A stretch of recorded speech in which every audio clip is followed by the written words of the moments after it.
ఈరోజు దేవుడు జయ జీవితాన్ని గురించి మాట్లాడుతున్నాడు.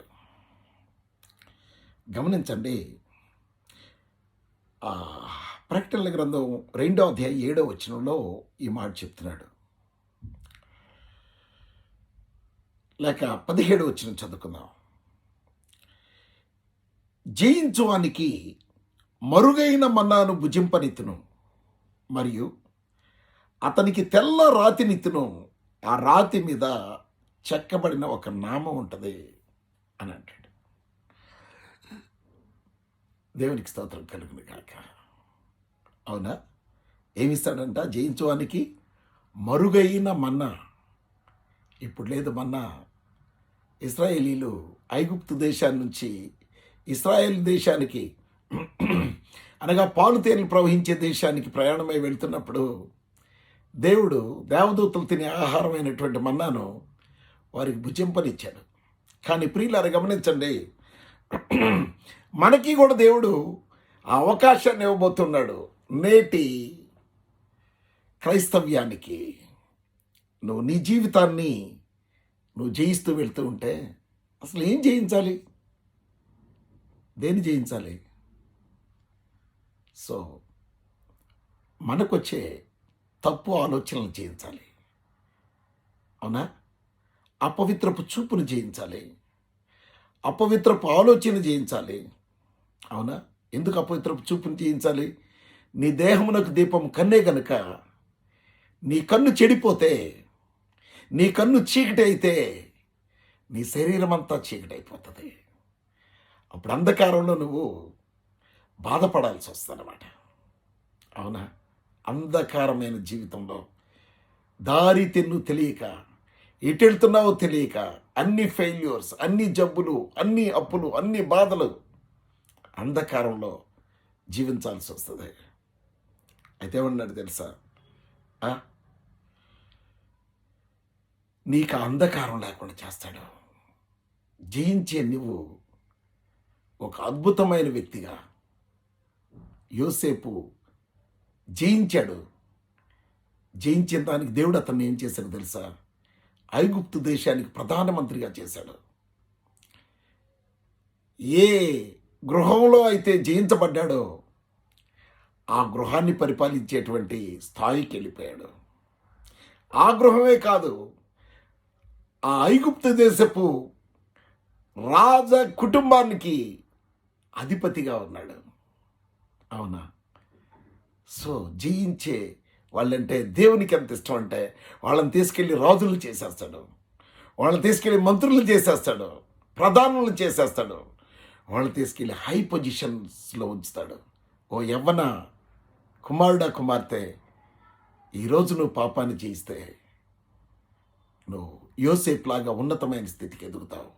అందుకే చెప్తున్నాడు, ఎవరుడా సంతోషించు, యవ్వన కాలంలో నీ మనస్సుకు వచ్చిన ఇచ్ఛలు, కోరికలు తీర్చేసుకో. కానీ వాటిని బట్టి దేవుడు నిన్ను తీర్పులోనికి తీసుకొస్తాడు. సో ఆ కోరికలు తీర్చుకోవడానికి కాదు నిన్ను దేవుడు సృష్టించింది, తన కోసం జై జీవితం కలిగి అద్భుతమైనటువంటి పరిశుద్ధ జీవితాన్ని భూమి మీద జీవించడానికి, నీతిమంతులాగా జీవించడానికి, ఈ లోకంలో ఉన్న అవినీతిని అంతం చేసి అవినీతిలో ఉన్న ప్రతి ఒక్కరిని నీతిమంతులుగా మార్చడానికి, అపవిత్రతలో ఉన్నటువంటి ప్రతి ఒక్కరిని పరిశుద్ధులుగా మార్చడానికి నిన్న ఆయన ఈ లోకానికి తీసుకొచ్చారు, ఈ లోకంలో పుట్టించారు. కానీ ఈ శరీరంలో ఉండి సాతాను చేత ప్రేరేపించబడి విస్తారమైన పాపం చేస్తూ ఉన్నావు. అందుకే బైబిల్ చెప్తుంది, తమ్ముడా, నీ చెయ్యి నిన్ను అభ్యంతరపరిస్తే దాన్ని నరికేయి అని అంటా అన్నాడు. అంతటితో ఏంటి అభ్యంతరం? అది నీ చేత్తో పాపం చేయాలి అని నీకు అనిపిస్తే ఆ చేతిని నరికేయి. ఒకవేళ నీ చెయ్యి ఆటోమేటిక్గా బ్రైబ్ను కోరుకుంటా ఉంటే ఆ చేతిని తీసేయి. నీ కన్ను, బైబిల్ చెప్తుంది, పాపము మాన నీ కన్నులు గలవారంట మనుషులు. పాపంతో ప్రాక్టీస్ అయిపోయిన మనుషుల కళ్ళు. అవునా? కాముకత్వంతో కళ్ళు పచ్చగా అయిపోయినాయి. ఎవరిని చూసినా కామపు వాంఛతో చూడడం. అవునా? ఇతరుల్ని హృదయంలో కోరుకొని వారితో హృదయంలో వ్యభిచరించడం. ఈ రోజున పాపము మానలేని కన్నులు. అందుకే శరీరం అంతా చీకటైపోతూ ఉంది. శరీరంలో పరిశుద్ధత లేదు, హృదయంలో పరిశుద్ధత లేదు, ఆత్మలో పరిశుద్ధత లేదు, జీవితంలో పరిశుద్ధత లేదు. అపవిత్రమైన జీవితం, క్యారెక్టర్లెస్ లైఫ్. అనేకులు అసహించుకునే జీవితం జీవిస్తున్నారు ఈ రోజున. ప్రియ దేవుని బిడ్డలారా, ఈరోజు దేవుడు నీ జీవితాన్ని జయ జీవితంగా మార్చాలని ఇష్టపడుతున్నాడు. ఆ పాపాన్ని విడిచిపెడతావా? ఆ రోత ప్రేరేపణని, అసహ్యమైనటువంటి అపవిత్రతను, కామతప్త హృదయాన్ని మార్చుకుంటావా ప్రభు వాక్యంతో? ఈరోజు ఆలోచించు. ఒకవేళ ఆలోచించకపోతే, ఆయనకి లోబడకపోతే నీ గతి నరకమే. నిన్నెవరు సేవ్ చేయలేరు, ఎవరు కాపాడలేరు.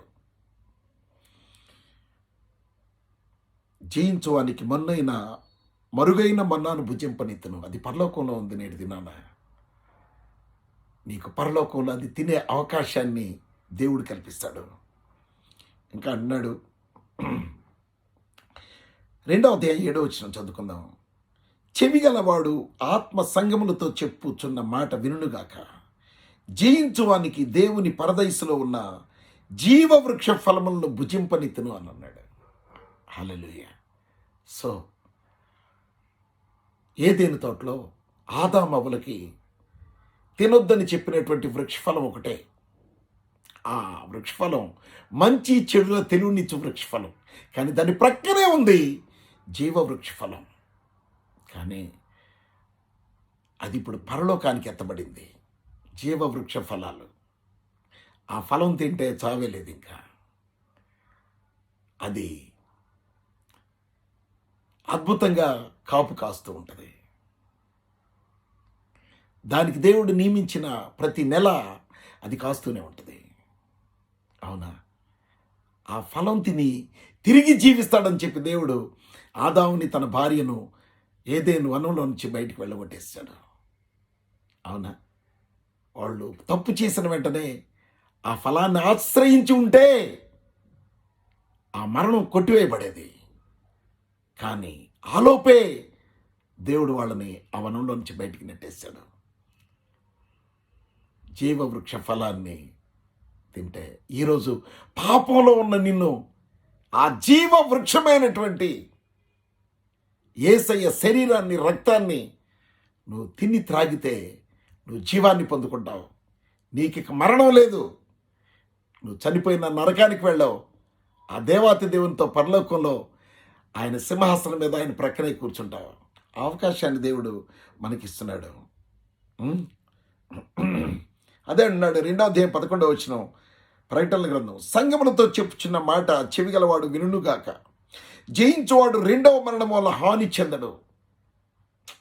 2వ మరణం ఏంటి తెలుసా? నిత్య నరకం. ఇక్కడ పాపంలో జీవించి వికృతమైన చేష్టలతో చచ్చిపోతే నిత్య నరకానికి వెళ్ళిపోవాలి.